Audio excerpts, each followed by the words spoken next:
بسم الله الرحمن الرحيم. الحمد لله رب العالمين، والصلاة والسلام على أشرف الأنبياء والمرسلين سيدنا ونبينا ومولانا محمد وعلى آله وصحبه أجمعين، أما بعد. وعن أبي هريرة رضي الله تعالى عنه قال قال رسول الله صلى الله عليه وسلم: المسلم أخو المسلم، لا يخونه ولا يكذبه ولا يخذله،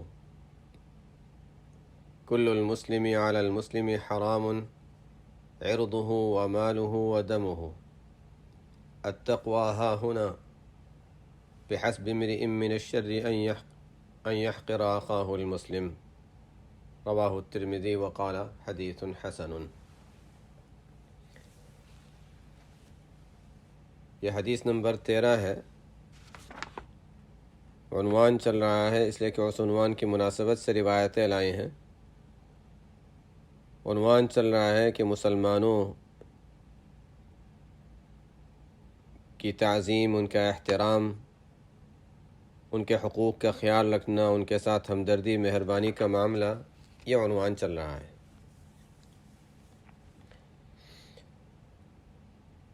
اس مناسبت سے روایت یہ ہے کہ حضرت ابو ہریرہ رضی اللہ تعالی عنہ فرماتے ہیں، رسول اللہ صلی اللہ علیہ وسلم نے ارشاد فرمایا کہ مسلمان مسلمان کا بھائی ہے۔ ایک عجیب بات ہے، ہمیشہ سے انسانوں میں، صرف مسلمانوں میں نہیں، انسانوں میں یہ سمجھا جاتا ہے کہ بھائی کا مطلب یہ ہے کہ آپس کے گہرا تعلق۔ جب یہ کہا جاتا ہے کہ یہ تو بھائی بھائی ہیں، المسلم اخو المسلم، قرآن میں آئے انما المؤمنون اخوہ، اس کا مطلب یہ ہے کہ ایک دوسرے کے ساتھ ان کا تعلق اچھا اور گہرا اور ایک دوسرے کی ہمدردی والا تعلق ہونا چاہیے۔ یہ ایک تمثیل بن گیا، ایک مثال بن گیا، بھائی بھائی۔ جب دو آپس میں رشتہ دار نہ ہوں اور آپس میں بہت اچھی طرح مل جل کے رہتے ہیں تو بھائی ہیں۔ ظاہر ہے ہم سب یہی سمجھتے ہیں اور حقیقت بھی اسی طرح ہے، لیکن ہم اپنے حالات پر غور کریں تو اندازہ ہوگا کہ اب یہ مثال بہت سے خاندانوں میں ایسا معلوم ہوتا ہے کہ اب یہ صرف مثال کے حد تک رہ گئی، ایک بات رہ گئی ہے، اس کا حقیقت سے تعلق اب دور ہوتا جا رہا ہے۔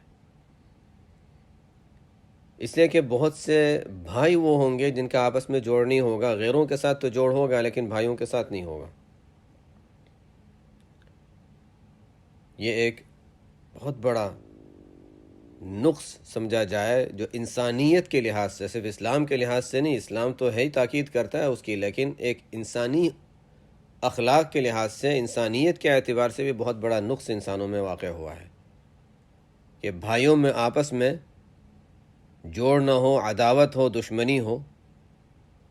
ایک ہوتا ہے مزاج کی مناسبت نہ ہو، ایک ہوتا ہے دشمنی اور عداوت ہو۔ مزاج میں فرق ہوتا ہے، مزاج میں فرق آ جائے، ٹھیک ہے، ایک کا ایک طریقہ، دوسرے کا دوسرا طریقہ، لیکن وہ دلی ہمدردی، خیر خواہی، وہ محبت، وہ باقی رہے۔ بہرحال ہمیں اپنی زندگی پر غور کرنے کی ضرورت ہے کہ ہم انسانی تعلیمات کے لحاظ سے بھی کتنا دور نکل چکے ہیں کہ وہ بھائیوں والا رشتہ جو ہے وہ بھائیوں والا نہیں رہا۔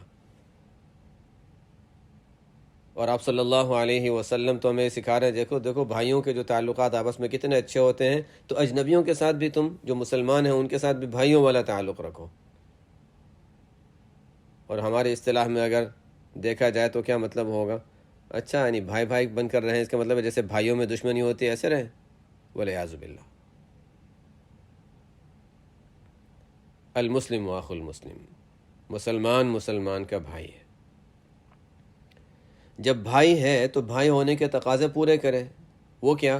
لا یخونہ ولا یکذبہ ولا یخذلہ، نہ وہ اس کے ساتھ خیانت کرے،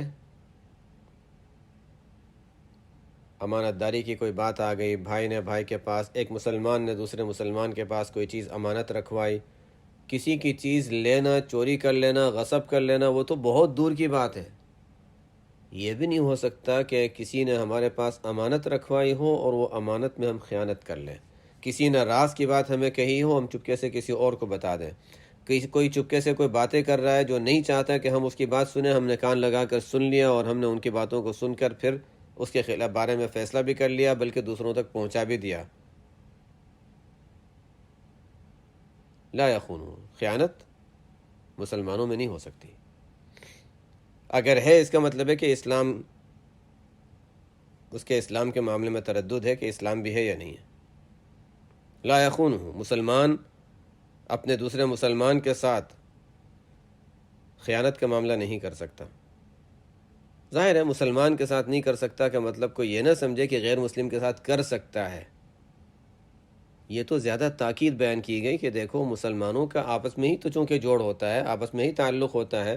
یہ تو ہمارے طرح کے لوگ ہوتے ہیں جو دارالاسلام چھوڑ کر دارالاسلام کی بجائے غیر دارالاسلام میں آ کر رہ جاتے ہیں اور غیروں کے ساتھ ان کا واسطہ اٹھنا بیٹھنا زیادہ رہتا ہے، ورنہ مسلمانوں کا تو غیر دارالاسلام میں بھی رابطہ اور آپس کے معاملات تو مسلمانوں ہی کے ساتھ ہوا کرتے ہیں۔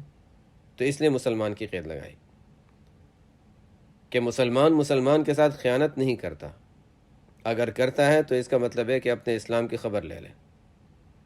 ولا یکذبہ، جھوٹ نہیں بولتا، جو کہے گا سچ کہے گا اور دھوکہ، جھوٹ، اس طرح کی چیزوں سے بچے گا۔ اور تیسری چیز ولا یخذلہ، اور مسلمان کی خذلہ کے معنی ہوتے ہیں جب کسی کو مدد کی ضرورت پیش آ جائے، ایسے وقت اس کی مدد نہ کرنا۔ کوئی اس پر زیادتی کر رہا ہے یا اس کو کسی طرح کی کوئی مدد کی ضرورت ہے، کوئی ضرورت مند ہے، اپنا سامان نہیں اٹھا سک رہا، کوئی نابینا ہے، اس کو راستہ چلنے میں مشقت ہو رہی ہے اور ہم ساتھ چل رہے ہیں، ہم ہاتھ پکڑ لیں اس کا، ضرورت کے وقت کسی کی مدد چھوڑ دینا۔ یہ بات پچھلے ہفتے آ گئی تھی، اب دوبارہ اس کو دہرانے کی ضرورت نہیں ہونی چاہیے کہ ہم اس میں بہت غلطیاں کرتے ہیں کہ مدد کرنی کس کی ہے، اس لیے کہ حق اور باطل اتنا زیادہ، حق و باطل میں اختلاط ہو گیا ہے، حق و باطل کو سمجھنا اتنا مشکل ہو گیا ہے کہ دو کا اگر جھگڑا ہے تو ہمیں یہ نہیں سمجھ آئے گی کہ صحیح کون اور غلط کون۔ ہمارے اندر وہ صلاحیتیں ختم ہو چکی ہیں کہ ہم صحیح اور غلط کو پہچان سکیں اور دونوں کی بات ٹھنڈے دل سے سوچ سکیں اور سمجھ سکیں۔ اکثر ایسا ہوتا ہے کہ ایک جانب کی بات سن کر ہم فیصلہ کر لیتے ہیں جو کہ خلاف شرع ہے، اکثر ایسا ہوتا ہے۔ اچھے خاصے پڑھے لکھے سمجھدار لوگوں میں بھی ایسا ہی ہوتا ہے۔ تو اس لیے کوئی اس حدیث کے معنی غلط نہ سمجھے کہ ہمارے سامنے کسی نے اپنی مظلومیت بیان کر دی تو ہم فوراً اس کا ساتھ دینے لگ جائیں، ایسا کہ حدیث میں آیا ہے۔ میں پچھلے ہفتے اس پر بات کر چکا ہوں۔ بیچارہ حجاج بن یوسف، ان کی طرفداری کرتے ہوئے کسی نے کتاب لکھی ہے، حجاج بن ہر ایک جانتا ہے نا اس کے، جو اس کی طرف سے زیادتیاں ہوئی ہیں۔ اب جو ہوا وہ ہو گیا، معاملہ ختم ہو گیا، اس کا اور آخرت کا معاملہ ہے، اللہ تعالیٰ کے ساتھ معاملہ ہے، جو بھی ہے۔ لیکن تاریخ میں اس کے جو واقعات مشہور و معروف ہیں اس کا تو کوئی انکار نہیں کر سکتا۔ لیکن کسی نے ان کی سائیڈ لیتے ہوئے ایک کتاب لکھی ہے، الحجاج بن یوسف المفترى علیہ، مرحوم المفترى علیہ، جس پر تہمتیں لگائی گئی ہیں کہ وہ ظالم تھا اور ایسا تھا اور ویسا تھا۔ کوئی ظالم نہیں تھا، اس نے کوئی ظلم بھی نہیں کیا۔ میں اس لیے بتا رہا ہوں کہ یہ ہم کسی ایک جانب کی بات سن کر جب رائے قائم کر لیتے ہیں تو یہ خود ہم خلاف شرع کام کر رہے ہیں، اب تو خود ہی ہم غلطی میں مبتلا ہو گئے، ہم دوسرے کی کیا مدد کریں گے۔ لا یخونہ ولا یکذبہ ولا یخذلہ، جب ثابت ہو گیا کہ اس شخص کو مدد کی ضرورت، اصل خذلہ کے معنی ایسا نہیں ہے کہ اچھا کسی نے اپنی داستان بیان کر دی اور ہم اس کی طرفداری کرنے لگ جائیں۔ خذلہ کے مطلب یہ ہے کہ کسی کو کوئی ضرورت پیش آ گئی، پریشانی ہو گئی، اس کے یہاں کوئی قرضہ پیش آ گیا، تنگی آ گئی، اس کو مال کی ضرورت ہے، اچھا چلو ٹھیک ہے، ذرا سا مدد کر دو، اس کا ساتھ دے دو۔ کسی کو کوئی کسی اور تکلیف میں بیمار ہو گیا، اس کی اسے عیادت کر لو۔ مشکل موقع پر ساتھ دینا، کسی کی یہاں میت ہو گئی، اس کو ذرا تسلی دے دو، یہ ضرورت کے وقت کسی کا ساتھ دے دینا، اور اس ضرورت کے وقت پیچھے نہ ہٹ جانا۔ کوئی چل رہا تھا، راستے میں گاڑی خراب ہو گئی، ہم کہتے ہیں ہم اپنی گاڑی میں کیوں بٹھائیں؟ نہیں، ساتھ دے دو، بٹھا لو۔ ولا یخذلوا کل المسلم علی المسلم حرام۔ پھر آپ صلی اللہ علیہ وسلم نے بڑے تاکیدی الفاظ کے ساتھ بات فرمائی کہ مسلمان پورا کا پورا دوسرے مسلمان پر حرام ہے۔ پورا کا پورا حرام ہے کا کیا مطلب؟ آگے وضاحت فرمائی، عرضہ ومالہ ودمہ، یعنی اس کی عزت بھی، مال بھی، خون بھی۔ یعنی ایک مسلمان دوسرے مسلمان کی نہ عزت پہ حملہ کر سکتا ہے کہ اس کی بے عزتی کرے، اس کی توہین کرے، کسی کی غیبت کر کے، کسی پر بہتان باندھ کے، کسی کو برا کہہ کے، کسی کو گالیاں دے کے اس کی عزت یا اس کے عیوب اچھال کے۔ آج کل تو یہ مہارت اور کمال ہے نا کہ کوئی دوسرے کے عیوب کو جتنا زیادہ کھل کر بیان کر سکے، اور اس کے ساتھ بھی ایک مجمع لگ جاتا ہے، چاہے وہ عیوب آپ صلی اللہ علیہ وسلم کے خلاف بیان کرنے والا ہو، میں صحیح بتا رہا ہوں، چاہے وہ ایسا شخص ہو جو آپ صلی اللہ علیہ وسلم کے خلاف عیوب بیان کرنے والا ہو، اس کے ساتھ بھی مجمع لگ جاتا ہے۔ کوئی غلام احمد قادیانی کے پیچھے چلنے والے بھی کم نہیں ہیں، چاہے وہ آپ صحابہ کے خلاف تنقید کرنے والا ہو جیسے مودودی صاحب نے کیا ہے، انہوں نے کوئی صحابہ کو چھوڑا نہیں، لیکن ان کے پیچھے چلنے والے بھی لوگ ہیں، چاہے وہ اولیاء اللہ کے خلاف زبان کھولنے والا ہو، اس کے ساتھ بھی مجمع لگ جاتا ہے۔ دیکھو اس نے اتنے بڑوں کے خلاف باتیں، اور ان کی بارے میں ایسی ایسی باتیں جو ہم جانتے بھی نہیں تھے، اچھا یہ تو واقعی بڑے محقق ہیں۔ اگر وہ باتیں صحیح بھی ہوتی تو حدیث کہتی ہے کہ اس نے حرام کام کیا۔ کل المسلم علی المسلم حرام، حرام نہ اس کی بے عزتی کر سکتا ہے اگر واقعی اس میں عیوب ہو تب بھی، اور نہ ہو تب تو ظاہر ہے۔ ومالہ، نہ کسی کا مال لیا جا سکتا ہے، نہ کسی کا مال لیا جا سکتا ہے بلا وجہ شرعی، اپنا حق ہے لے لو، اس سے زائد لینے کی اجازت نہیں ہے۔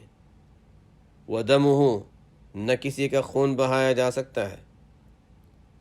کل المسلم علی المسلم حرام، کوئی صورت نہیں جواز کی۔ لیکن یہ سب چیزیں، برائیاں اور یہ پیچھے جو احکام بیان کیے گئے اس کی خلاف ورزی جو ہوتی ہے وہ کیوں ہوتی ہے؟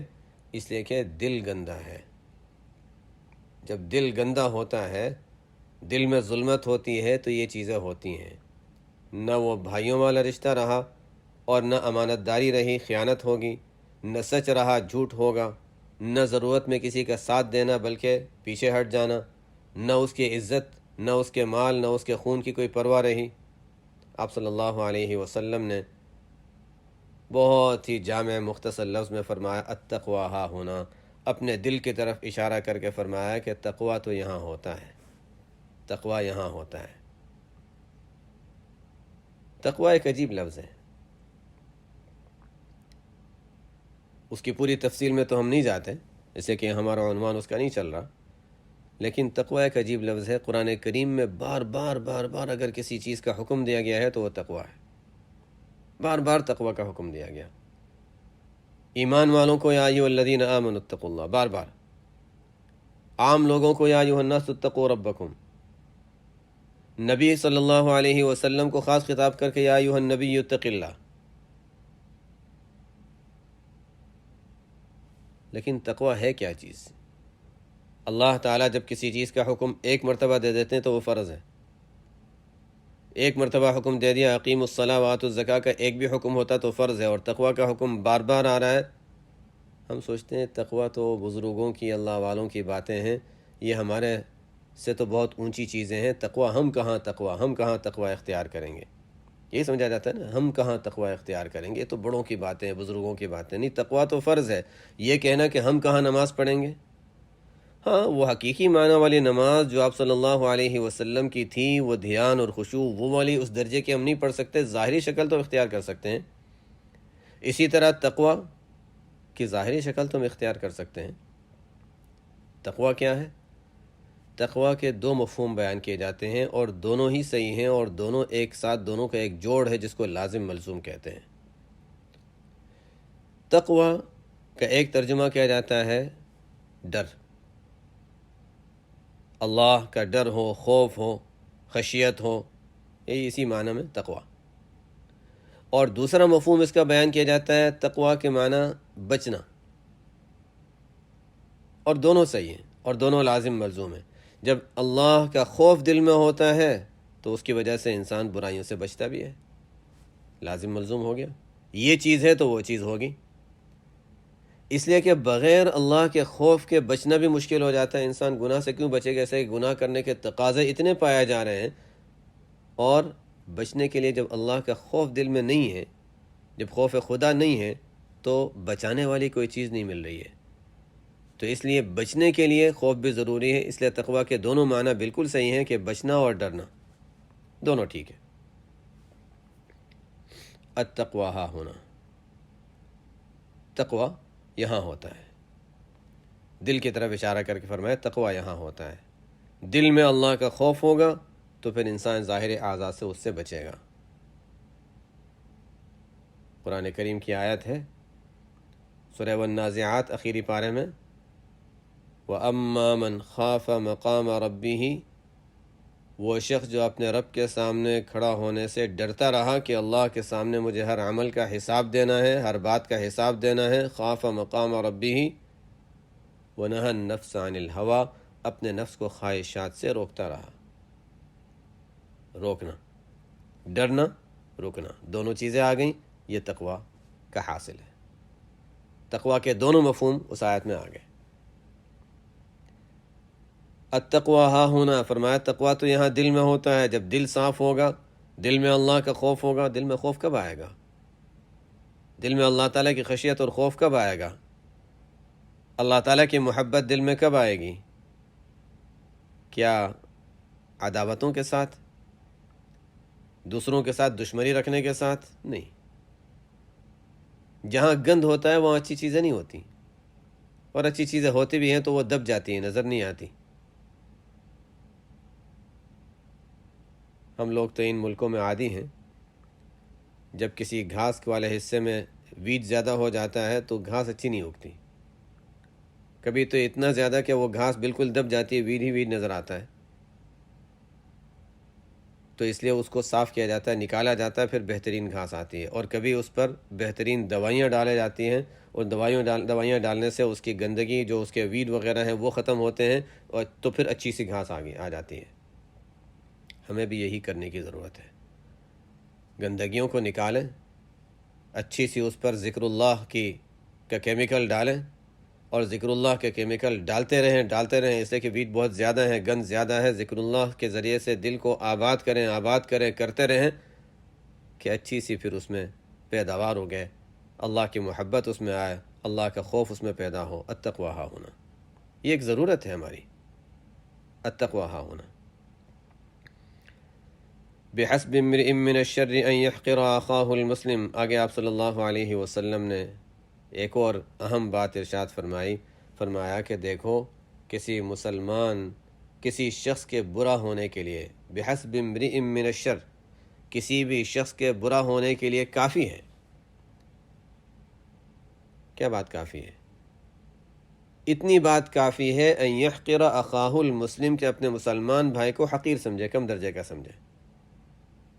انسان کے اندر کبر ہے، دل میں کبر ہے، بڑائی ہے، یہ اس کے برا ہونے کے لیے کافی ہے۔ جب یہ چیز ہوگی تو پھر ہر طرح کی برائی اس میں آ گئی۔ جب دوسرے کو حقیر سمجھ رہا ہے نا کہ یہ ہے کیا، اس کی حیثیت ہی کیا ہے، تم ہوتے کون ہو، یہ جملے انسان کے زبان پہ جب آتے ہیں، کب آتے ہیں؟ یہ کبر ہے کہ یہ ہوتا کون ہے؟ نہیں، میں بھی اللہ کا بندہ ہوں، وہ بھی اللہ کا بندہ ہے، غلطی اس سے بھی ہوتی ہے، مجھ سے بھی ہو سکتی ہے۔ کسی کو کسی غلطی اور گناہ کی وجہ سے حقیر سمجھنا، یا کسی وجہ سے حقیر سمجھنا، عمر میں چھوٹا ہونے کی وجہ سے حقیر سمجھنا، پڑھا لکھا نہ ہونے کی وجہ سے حقیر سمجھنا، کسی بھی وجہ سے حقیر سمجھنا، آپ صلی اللہ علیہ وسلم فرماتے ہیں جب دل میں اگر یہ بات آتی ہے تو سمجھ لو تم بدترین شخص ہو. اپنے آپ کو جو بھی سمجھتے ہو سمجھتے رہو، میں کہہ رہا ہوں کہ بدترین شخص ہے. کیوں؟ بحسب امرئ من الشر، کسی شخص کے برا ہونے کے لیے اتنا ہی کافی ہے کہ وہ اپنے کسی مسلمان بھائی کو حقیر سمجھے. ایک شخص جھاڑو دے رہا ہے، وہ ہم سے اعلیٰ اور افضل ہو سکتا ہے. اس کی مثالیں ہمیں احادیث میں بھی ملتی ہیں، مشہور ہے، حدیث مشہور ہے. آپ صلی اللہ علیہ وسلم کے زمانے میں ایک خاتون تھیں جن کو جب موقع ملتا تھا مسجد میں آ کر صفائی کر لیا کرتی تھی. اس زمانے میں کیا صفائی کی ضرورت پیش آتی ہوگی، اس لیے کہ وہ تو کنکر وغیرہ ہوا کرتے تھے لیکن پھر بھی وہ کبھی آ کر صفائی کر لیا کرتی تھی. صفائی کبھی گند وغیرہ تو ہوا سے اڑ کر آ جاتا ہے، کچرا آ جاتا ہے، صفائی کیا کرتی تھی؟ کانت تقم المسجد، حدیث میں آتا ہے، جھاڑو دیا کرتی تھی. ان کا انتقال ہو گیا تو بعض حضرات نے یہ سوچا کہ اب آپ صلی اللہ علیہ وسلم کو کیا زحمت دیں. انہوں نے آپس میں ہی تجہیز و تکفین کا انتظام کر لیا، نماز جنازہ پڑھا دی، دفن کر لیا. حضور صلی اللہ علیہ وسلم نے دیکھا وہ خاتون جو جھاڑو دیا کرتی تھی نظر نہیں آ رہی، کیا بات ہے؟ صحابہ نے بتایا کہ ان کا انتقال ہو گیا تھا تو ان کو نماز جنازہ بھی پڑھ لی گئی تھی، دفن بھی کر دیا گیا ہے. تو حضور صلی اللہ علیہ وسلم نے ارشاد فرمایا مجھے کیوں نہیں بتایا؟ بہرحال نہ بتانے والوں کے ذہن میں یہ تھا کہ اب ان کی کوئی اتنی آپ صلی اللہ علیہ وسلم سے کوئی ایسا کوئی تعلق تو تھا نہیں کہ ایسی کوئی نسبت ہو کہ اچھا آپ صلی اللہ علیہ وسلم کو زحمت دیں. لیکن الفاظ میں کون کہتا؟ خیر، حضور اقدس صلی اللہ علیہ وسلم نے فرمایا کہاں ان کو دفن کیا ہے، قبر کہاں ہے، چلو قبر پہ لے جاؤ. قبر پہ تشریف لے گئے، وہاں جا کر آپ صلی اللہ علیہ وسلم نے پھر ان کی نماز جنازہ پڑھائی. بحسب امرئ من الشر، کسی کی تحقیر نہیں، کوئی کم درجے کا نہیں ہے. مسلمان سب مسلمان ہیں. کیا پتہ اللہ کی نظروں میں کون اونچا ہو، اور کچھ پتہ نہیں جو غیر مسلم ہیں وہ ہم سے افضل ہوں، یہ بھی ہمیں نہیں پتہ. اس لیے کہ کچھ پتہ نہیں کب اللہ تعالیٰ انہیں ہدایت دے دیں اور وہ ہم سے آگے بڑھ جائیں. کتنے غیر مسلم ہیں، حقیقت ہے کتنے غیر مسلم ہیں جب وہ اسلام میں داخل ہوتے ہیں تو ہمارے خاندانی مسلمانوں سے بہت آگے نکل جاتے ہیں. ان کو قدر ہوتی ہے اس اسلام کی، وہ سوچ سمجھ کر اسلام میں آتے ہیں. ہمیں تو گھر بیٹھے ملا ہے. اس لیے کسی کی تحقیر اگر دل میں آتی ہے تو انسان کو سمجھنے کی ضرورت ہے کہ میرے اندر کوئی بہت بڑا عیب ہے، اس کے علاج کی ضرورت ہے. اور یہ صرف دور جانے کی ضرورت نہیں، گھر کے افراد میں بھی دیکھ لے انسان. گھر میں اگر شوہر بیوی کو حقیر سمجھے، بیوی اگر شوہر کو حقیر سمجھے، وہاں پر بھی یہ مسئلہ ہے، عام ہے. میں اس لیے بتا رہا ہوں کہ جہاں پر بھی یہ چیز پائی جائے گی ہر شخص اپنے حالات پہ غور کر لے کہ خاندان کا کوئی فرد ہے یا باہر کا کوئی فرد ہے، اجنبی ہے، کہیں کسی کے بارے میں یہ تو ذہن میں نہیں آ رہا کہ اس کی حیثیت ہی کیا ہے، کسی کو کم درجہ تو نہیں سمجھا جا رہا. اگر ہے تو اس کا مطلب یہ ہے کہ ہم کم درجے کے ہیں، ہمیں اپنے درجہ بڑھانے کی ضرورت ہے، ہمیں توبہ کرنے کی ضرورت ہے، اپنا علاج کرنے کی ضرورت ہے. بہت اہم چیز ہے یہ. بحسب امرئ من الشر ان يحقر اخاه المسلم. یہ روایت امام ترمذی نے نقل فرمائی، رواہ ترمذی، اور امام ترمذی نے اس حدیث کو نقل کر کے فرمایا کہ حدیث حسن ہے. حدیث نمبر 14. وعنہ رضی اللہ تعالی عنہ قال قال رسول اللہ صلی اللہ علیہ وسلم لا تحاسدوا ولا تناشدوا ولا تناجشوا ولا تباغضوا ولا تدابروا ولا يبيع بعضكم على بيع بعض وكونوا عباد الله إخوانا. المسلم أخو المسلم لا يظلمه ولا يحقره ولا يخذله. التقوى ها هنا، ويشير إلى صدره 3 مرات. بحسب امرئ من الشر أن يحقر أخاه المسلم. كل المسلم على المسلم حرام دمه وماله وعرضه. رواہ مسلم.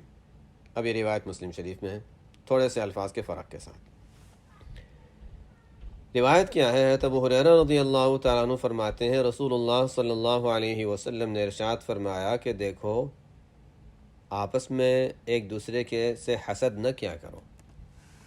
لا تحاسدوا، قرآن کریم میں اخیر میں جا کر جو 2 صورتیں ہیں جن میں پناہ مانگی گئی ہے، تعوذ معوذتین جو کہلاتی ہیں، ان میں پہلے والا جو تعوذ ہے اس کے آخر میں ہے وَمِن شَرِّ حَاسِدٍ إِذَا حَسَد۔ حسد ایک مستقل عنوان ہے جس پر پھر کبھی انشاءاللہ شاید بات ہو جائے، لیکن چونکہ لفظ آ گیا ہے تو اس کو سمجھنا بھی ضروری ہے۔ حسد کیا ہے؟ حسد ایک لحاظ سے اللہ تعالیٰ کی شکایت ہے، چاہے قصدن ہو یا نہ ہو۔ اللہ تعالیٰ نے کسی کو کوئی نعمت دی، اس پر شکایت ہے کہ یا اللہ آپ نے ان کو وہ کیوں دیا۔ مجھے غصہ اس بات پر ہے کہ اللہ تعالیٰ نے فلانے کو وہ نعمت کیوں دی۔ کسی کو عزت ملی، کسی کو شہرت ملی، کسی کو مال ملا، کسی کو کوئی چیز ملی، اور ہمیں برا لگ رہا ہے کہ اس کو کیوں ملا۔ تو کسی کے پاس کوئی نعمت دیکھ کر دل میں یہ تقاضا پیدا ہو کہ یہ نعمت اس کے پاس سے ختم ہو جائے، یہ حسد ہے۔ کبھی انسان کے دل میں یہ تقاضا پیدا ہوتا ہے کہ اس کے پاس سے ختم ہو جائے اور مجھے مل جائے،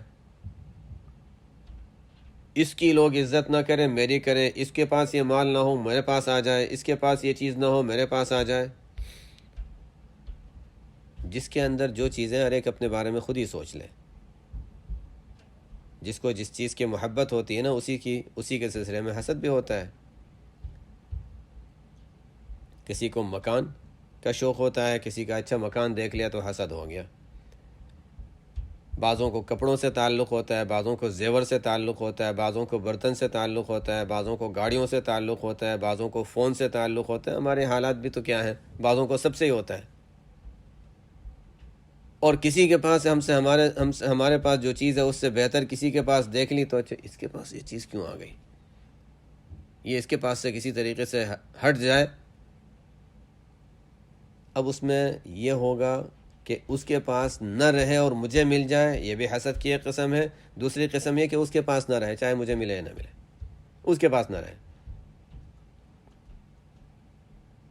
اس کا مطلب کیا ہے کہ ایک کمینہ صفت ہے کہ اس کے پاس یہ نعمت نہ رہے، مجھے ملے یا نہ ملے، بس کسی کو بھی فائدہ نہ ہو۔ یہ حقیقت کے لحاظ سے اللہ تعالیٰ کی عطا اور نعمتوں کی شکایت ہے کہ اللہ تو نے فلانے کو یہ چیز کیوں دے دی۔ قرآن کریم میں اللہ تعالیٰ فرماتے ہیں ام یحسدون الناس علی ما آتاہم اللہ من فضلہ، جب بھی کسی کے بارے میں یہ خیال ذہن میں آئے فوراً یہ آیت کو یاد کر لے، ام یحسدون الناس علی ما آتاہم اللہ من فضلہ، کیا لوگوں کے ساتھ حسد کرتے ہیں ان نعمتوں پر جو اللہ تعالیٰ نے اپنے فضل سے ان کو دی ہیں۔ اللہ تعالیٰ نے کسی کو کوئی دولت دے دی، ٹھیک ہے دے دی، من جانب اللہ ملا ہے نا، اگر اللہ نہ چاہتے تو نہ ملتا، اللہ تعالیٰ نے دیا ہے بس ٹھیک ہے، اللہ تعالیٰ نے دیا ہے، اللہ تعالیٰ چاہیں گے تو اس سے خود ہی لے لیں گے، اور اللہ تعالیٰ چاہیں گے تو اس کے پاس نعمت باقی رکھیں گے، وہ نعمت کا حقدار ہوگا، قدر کرے گا، شکر ادا کرے گا تو اضافہ بھی ہو جائے گا اس کی نعمت میں۔ یہ اللہ تعالیٰ کا اس کا معاملہ ہے۔ ایک شخص اپنے بیٹے کو کچھ دیتا ہے اور دوسرے کسی شخص کو جلن ہوتی ہے کہ اچھا اس نے اپنے بیٹے کو یہ کیوں دے دیا۔ ارے باپ کو پتہ چلے گا تو وہ کہے گا تمہارا دخل کیا ہے اس میں، میرا معاملہ ہے، میری اولاد ہے، میرا مال ہے، حرام ہے نہیں، تمہارا کیا دخل ہے۔ اللہ تعالیٰ اپنی مخلوق کے ساتھ کوئی معاملہ فرمانا چاہیں، کسی کو کوئی نعمت دے دی تو اللہ تعالیٰ کا معاملہ ہے۔ اب اس نعمت سے ہو سکتا ہے کہ اس شخص کا امتحان ہی مقصود ہو، اور ایسا ہی ہوتا ہے عموماً، امتحان مقصود ہوتا ہے کہ شکر ادا کرتا ہے نہیں کرتا۔ ہو سکتا ہے کہ یہ نعمت آخرت میں اس کے مواخذے کا ذریعہ بن جائے، ہو سکتا ہے حقیقی معنی میں اس کے شکر ادا کرنے کی وجہ سے اس کے لیے اجر کا ذریعہ بن جائے۔ آگے کیا ہوتا ہے اس کا نتیجہ وہ اللہ تعالیٰ کا معاملہ ہے، لیکن ہمیں حق نہیں پہنچتا کہ ہم کسی کے ساتھ حسد کا معاملہ کریں۔ ان الحسد یأکل الحسنات، انسان جب حسد کرتا ہے تو اس کا نتیجہ یہ نکلتا ہے کہ انسان کی اپنی کی ہوئی نیکیاں بھی برباد ہونی شروع ہو جاتی ہیں۔ لا تحاسدوا، حسد نہ کیا کرو۔ اگر کسی کو حسد ہوتا ہو تو کیا کرے؟ بڑا عجیب علاج بعض علماء نے لکھا ہے۔ علاج تو علاج ہوتے ہیں، جو کرنا چاہے اس کے لیے ہے۔ حسد اگر ہوتا ہے تو کیا کریں؟ کسی کے پاس ہم نے کوئی اچھی چیز دیکھی اور دل میں حسد پیدا ہوا، اب دل میں خیال او اچھا مجھے کیوں ایسا ہوا، نہیں ہونا چاہیے، غیر اختیاری ہے، اس کی فکر کی بات نہیں، لیکن پھر بھی ایک بیماری تو ہے جو دل میں ہے۔ اس کا علاج کیا ہے؟ علاج یہ ہے کہ دعا کریں یا اللہ اس کو اور بھی عطا فرما۔ ہم چاہ رہے تھے کہ ختم ہو جائے، اللہ تعالیٰ سے دعا کریں یا اللہ اس کو اور بھی عطا فرما دے، اور بھی عطا فرما دے۔ تو اب جب انسان جو چیز نہیں چاہ رہا تھا وہی اس کے لیے اب مانگ رہا ہے، اور بھی دینے کے لیے، جتنا تھا وہ بھی برداشت نہیں ہو رہا تھا، اور مزید کی دعا کر رہا ہے، اب کیا ہوگا؟ نفس کہے گا نہیں نہیں، یہ تو اور زیادہ مشکل ہو گیا، اب حسد نہیں کرنا اچھا ہے۔ کیا علاج؟ لا تحاسدوا، کسی کے ساتھ حسد ہو، دل میں اگر بغض اور عداوت ہو، اس کے ساتھ انسان عزت کا، احترام کا معاملہ کرے، ہدیہ پیش کرے، آگے تباغضوا بھی آ رہا ہے، تو کسی کے ساتھ اگر دشمنی ہے اس کے ساتھ ہدیہ دے، اس لیے کہ ہدیہ دینے سے آپس میں محبت بڑھتی ہے، دلوں میں جوڑ پیدا ہوتا ہے۔ لا تحاسدوا، ایک دوسرے کے ساتھ حسد کا معاملہ نہ کیا کرو۔ ولا تناجشوا، بغیر ارادے کے قیمتیں نہ بڑھایا کرو۔ یہ بھی ایک تفصیل طلب بات ہے۔ نجش کیا چیز ہے؟ آگے امام نووی نے بھی اس کے معنی بیان کیے ہیں، کتاب میں نیچے لکھے ہوئے ہیں نجش کیا ہے۔ بہرحال نجش کس کو کہتے ہیں؟ بغیر ارادے کے قیمت بڑھانا۔ اس کی بہت سی صورتیں ہو سکتی ہیں۔ انسان کوئی چیز بیچنا چاہ رہا ہے اور وہ کہتا ہے کہ یہ چیز میں $10 کی بیچنا چاہ رہا ہوں۔ کوئی شخص بیچ میں آ جاتا ہے، کہتا ہے کہ اچھا میں 11 کی خرید لیتا ہوں۔ آکشن کی بے ہوتی ہے نا۔ اب آکشن کی بھی الگ الگ صورتیں ہوتی ہیں، ایک تو سامنے موجود آکشن ہوتی ہے، کبھی کبھی یہ ای بے وغیرہ ہوتا ہے، اس میں بھی آکشن ہوتی ہے، آکشن ہی کی قسم ہوتی ہے۔ تو اس میں کیا ہوتا ہے کہ بعض لوگ وہ ہوتے ہیں، ایک تو ہوتا ہے کہ اچھا انسان کا ارادہ ہے خریدنے کا، تو میں کہتا ہوں اچھا میں 11 دے دوں گا، دوسرا کہتا ہے میں 12، میں کہتا ہوں اچھا میں 13 دے دیتا ہوں۔ یہ ٹھیک ہے، جائز ہے، بلکہ ثابت ہے، حدیث سے ثابت بھی ہے۔ نبی کریم صلی اللہ علیہ وسلم کی خدمت میں ایک صحابی حاضر ہوا، یا رسول اللہ بڑی تنگی ہے، کچھ مدد فرما دیجئے، مانگنے کے لیے آئے تھے۔ آپ صلی اللہ علیہ وسلم نے فرمایا کہ کچھ ہے گھر میں؟ انہوں نے عرض کیا کہ جی ہاں یا رسول اللہ ہے۔ سچے آدمی تھے، بڑے سچے آدمی تھے۔ کیا ہے گھر میں؟ 2 چیزیں ہیں گھر میں۔ ہم اپنے حالات پر نظر کریں، ان کے حالات پر نظر کریں، گھر میں 2 چیزیں ہیں۔ کتنے سچے آدمی تھے۔ انہوں نے عرض کیا یا رسول اللہ، ایک پیالہ ہے جو پانی پینے کے لیے کام آ جاتا ہے، کھانے کا تو تھا ہی نہیں، پانی پینے کے لیے پیالہ کام آ جاتا ہے۔ اور دوسرا کیا ہے؟ دوسرا ایک ٹاٹ ہے جو زمین پر ہم بچھاتے ہیں، اور رات میں اسی کا حصہ کچھ ہم بچھا لیتے ہیں، کچھ اوڑھ لیتے ہیں، وہی ہمارا بستر ہے۔ ہمارے پاس رگ تو بہت بہترین قسم کے ہوتے ہیں، ہم رگ کو بھی بستر نہیں سمجھتے۔ ہمارے رگ جو ہیں وہ بہت بہترین ایریا رگ جو ہوتے ہیں، جو بچھانے کے، تو بہت بہترین ہوتے ہیں۔ ٹاٹ تو بہت سخت قسم کا ایک کپڑا ہوتا ہے، موٹا سا، جیسے چاول کی بوریاں ہوتی ہیں، اس قسم کا موٹا، مٹی پر بچھا دیا کرتے تھے تاکہ وہ مٹی اس میں سے نکلتی نہ رہے، انسان بیٹھ سکے، چل سکے۔ اب اسی کو، وہ بچھانے کی چیز ہے، اسی کو آدھا لپیٹ کر بستر بنا لیا اور رات میں اوڑھ لیا، اسی کو دوبارہ صبح بچھا دیا۔ ہم میں سے اگر اللہ تعالیٰ حفاظت فرمائے، ہم ان حالات کے ہم اور اس طرح کے آزمائشوں کے ہم قابل بھی نہیں ہیں، لیکن کسی کے گھر میں اگر اس طرح 2 چیزیں ہوں، کوئی پوچھے کہ گھر میں کچھ نہیں، گھر میں کچھ بھی نہیں ہے۔ ہمارے گھروں میں چیزیں بھری ہوئی ہوں لیکن صرف پکا ہوا کھانا نہ ہو، کھانے کا کچھ ہے ہی نہیں۔ کھجوریں بھی ہوں گی، بریڈ بھی ہوگی، فروٹ بھی ہوگا، گھر میں کھانے کا نہیں ہے۔ بڑے تنگی میں ہے بیچارے، گھر میں کھانے کا نہیں ہے، یا ہے کہ اچھا گھر میں کوئی کھانا نہیں پکایا گیا تو اچھا گھر میں کھانا ہی نہیں، کیا کھاؤں، حالانکہ سب کچھ ہے۔ یہ ہماری ایک سوچ ہے۔ تو وہ صحابی بڑے سچے تھے، انہوں نے عرض کیا رسول اللہ گھر میں 2 چیزیں، فرمایا لے آؤ۔ 2 چیزیں لائے آپ صلی اللہ علیہ وسلم نے۔ صحابہ سے فرمایا کون خریدے گا یہ؟ ایک نے کہا میں 2 درہم کی دونوں، 1 درہم کی دونوں چیزیں خرید لیتا ہوں۔